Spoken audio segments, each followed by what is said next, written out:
আকাশবাণী কলকাতা। স্থানীয় সংবাদ পড়ছি নমামি বসুরুদ্র। প্রধানমন্ত্রী নরেন্দ্র মোদী জানিয়েছেন, সরকার চালানোর জন্য সংখ্যাগরিষ্ঠতার প্রয়োজন, কিন্তু একটি দেশ চালানোর ক্ষেত্রে সবচেয়ে গুরুত্বপূর্ণ বিষয় হল সহমত। অষ্টাদশ লোকসভা অধিবেশন সূচনার প্রাক্কালে সংসদের বাইরে শ্রী মোদী সাংবাদিকদের জানান, বিকশিত ভারত গড়ে তোলার লক্ষ্যে দেশের সেবায় ও প্রত্যেককে একসঙ্গে নিয়ে মানুষের আশা আকাঙ্ক্ষা পূরণ করার উদ্দেশ্যেই এই অধিবেশন শুরু হয়েছে।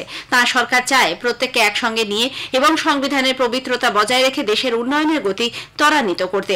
গণতন্ত্রের সম্মান বজায় রেখে বিরোধীরা সুষ্ঠুভাবে সরকার চালাতে উপযুক্ত পদক্ষেপ নেবেন বলে তাঁর আশা। মানুষ স্লোগান নয়, কাজ চান বলে উল্লেখ করেন শ্রী মোদী।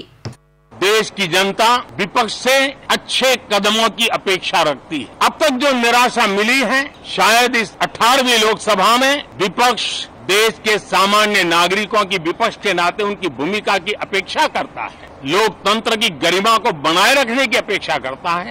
मैं आशा करता हूं कि विपक्ष उसमें खरा उतरेगा। साथियों, सदन में सामान्य मानवी की अपेक्षा रहती है, डिबेट की, विजिलेंस की। लोगों को अपेक्षा नहीं है कि नखरे होते रहे, ड्रामा होते रहे, डिस्टर्बेंस होता रहे।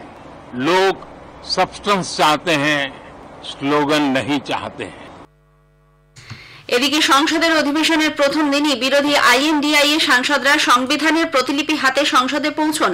কংগ্রেস, তৃণমূল কংগ্রেস, ডিএমকে, বাম সহ অন্যান্যরা সংসদ ভবন চত্বরে জমা হন। উপস্থিত ছিলেন কংগ্রেস নেতা রাহুল গান্ধী, সোনিয়া গান্ধী, মল্লিকার্জুন খার্গে, ডিএমকে নেতা টি.আর. বালু, তৃণমূল কংগ্রেসের সুদীপ বন্দ্যোপাধ্যায়, সৌগত রায়, কল্যাণ ব্যানার্জি প্রমুখ। তৃণমূল কংগ্রেস সাংসদ সুদীপ বন্দ্যোপাধ্যায় সরকারের বিরুদ্ধে অভিযোগ তুলে সংবিধান রক্ষার দাবি জানান। বিভিন্ন ক্ষেত্রে পশ্চিমবঙ্গ সরকারকে বাইরে রেখে চুক্তি স্বাক্ষরিত হচ্ছে বলেও তিনি অভিযোগ করেন। हमारे मांग है कि देश का संविधान को रक्षा करना।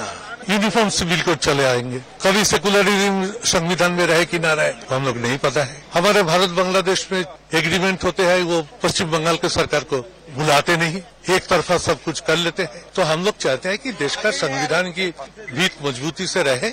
इंडियन कॉन्स्टिट्यूशन बहुत कष्ट में ये हम लोग अर्जित किया, इसको रक्षा करना। ये अष्टादश लोकसभा का पहले दिन से हम लोग सरकार को एक दिशा दिखाने के लिए आज ये কর্মসূচি में भाग लिया। বিজেপি সাংসদ শিক্ষা প্রতিমন্ত্রী ডক্টর সুকান্ত মজুমদার জানিয়েছেন, বিরোধীরা বিরোধিতা করবেন, এটা স্বাভাবিক। কংগ্রেসের সমালোচনা করে তিনি বলেন, যারা দেশে জরুরি অবস্থা চালু করেছিল তাদের কাছ থেকে অবশ্যই এহেন আচরণ কাঙ্ক্ষিত নয়। जो सांसद नए आए हैं उनके लिए बहुत बहुत अभिनंदन, सबको बधाई हो। स्पेशली जो पहली बार चुन के आए हैं उनके लिए एक नया एक्सपीरियंस है। ये हमारे विपक्ष को थोड़ा इस बार पिछली बार से ज्यादा सीट मिला है, इसलिए थोड़ा हर इशू को लेकर हल्ला बोल करेगा ही। वो किसी को कोई भी पोस्ट में बैठाना की बात हो, किसी दूसरी की बात हो, कांग्रेस बहुत बार परंपरा तोड़ चुकी है और जिन्होंने इमरजेंसी जैसी चीज को इम्पोज किया है उनको परंपरा की बात नहीं करनी चाहिए। অষ্টাদশ লোকসভার প্রথম অধিবেশনের শুরুতে আজ নবনির্বাচিত সংসদরা শপথ বাক্য পাঠ করছেন। প্রধানমন্ত্রী নরেন্দ্র মোদী লোকসভার নেতা হিসেবে সর্বপ্রথম শপথ নেন। অধ্যক্ষ প্রতিম ভর্তুহরি মহতাব শ্রী মোদীকে শপথ বাক্য পাঠ করান। এরপর লোকসভার অধ্যক্ষের নির্বাচন না হওয়া পর্যন্ত শ্রী মহতাবকে যে চেয়ারপারসনরা সহায়তা করবেন তাদের শপথ গ্রহণ হয়। বিজেপি সাংসদ মোহন সিং এবং ফগ্গন সিং কুলাসে প্যানেলে সদস্য হিসেবে শপথ নেন। তবে কংগ্রেস সাংসদ কে সুরেশ, ডিএমকে টি.আর. বালু এবং তৃণমূল কংগ্রেসের সুদীপ বন্দ্যোপাধ্যায় চেয়ারপারসন হিসেবে শপথ নিতে অস্বীকার করেন। আগামী বুধবার হবে নতুন অধ্যক্ষ নির্বাচন। বৃহস্পতিবার উভয় সভার যৌথ অধিবেশনে ভাষণ দেবেন রাষ্ট্রপতি। পশ্চিমবঙ্গে 4টি সহ 7টি রাজ্যে 13টি বিধানসভা কেন্দ্রে উপনির্বাচনে জমা পড়া মনোনয়নপত্রগুলি আজ পরীক্ষা করে দেখা হচ্ছে। নাম প্রত্যাহারের শেষ দিন বুধবার 26শে জুন, ভোট নেওয়া হবে 10ই জুলাই। 13ই জুলাই হবে ভোট গণনা। এই রাজ্যে 4টি আসন হল নদিয়ার রানাঘাট দক্ষিণ, উত্তর 24 পরগনার বাগদা, কলকাতার মানিকতলা এবং উত্তর দিনাজপুরের রায়গঞ্জ। রাজ্যের বেশ কিছু পুরসভা চেয়ারম্যান ও আধিকারিকদের নিয়ে আজ নবান্নে বৈঠক ডেকেছেন মুখ্যমন্ত্রী মমতা ব্যানার্জি। হাওড়ায় নির্বাচিত পুরবোর্ড না থাকায় এলাকার 5 বিধায়ককে বৈঠকে ডাকা হয়েছে বলে নবান্ন সূত্রে খবর। অন্যদিকে বাম পরিচালিত তাহেরপুর এবং বিক্ষুব্ধ তৃণমূল ও কংগ্রেস পরিচালিত ঝালদা পুরসভা চেয়ারম্যানদের বৈঠকে না ডাকা নিয়ে প্রশ্ন তুলেছেন বিরোধীরা। ভারতীয় সেনা উত্তর সিকিমের বিচ্ছিন্ন এলাকাগুলিকে ফের সংযুক্ত করার জন্য 150 ফুট দীর্ঘ সাসপেনশন ব্রিজ নির্মাণ করেছে।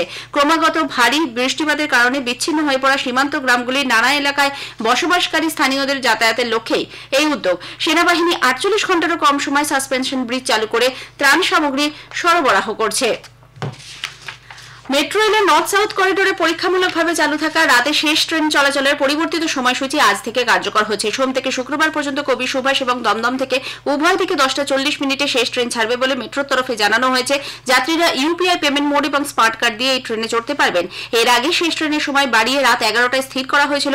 আশানুরূপ জনপ্রিয় না হওয়ায় মেট্রো রেল আগে 10:40 শেষ ট্রেন ছাড়ার সময়ই ফিরে আসছে। স্থানীয় সংবাদ শেষ হলো।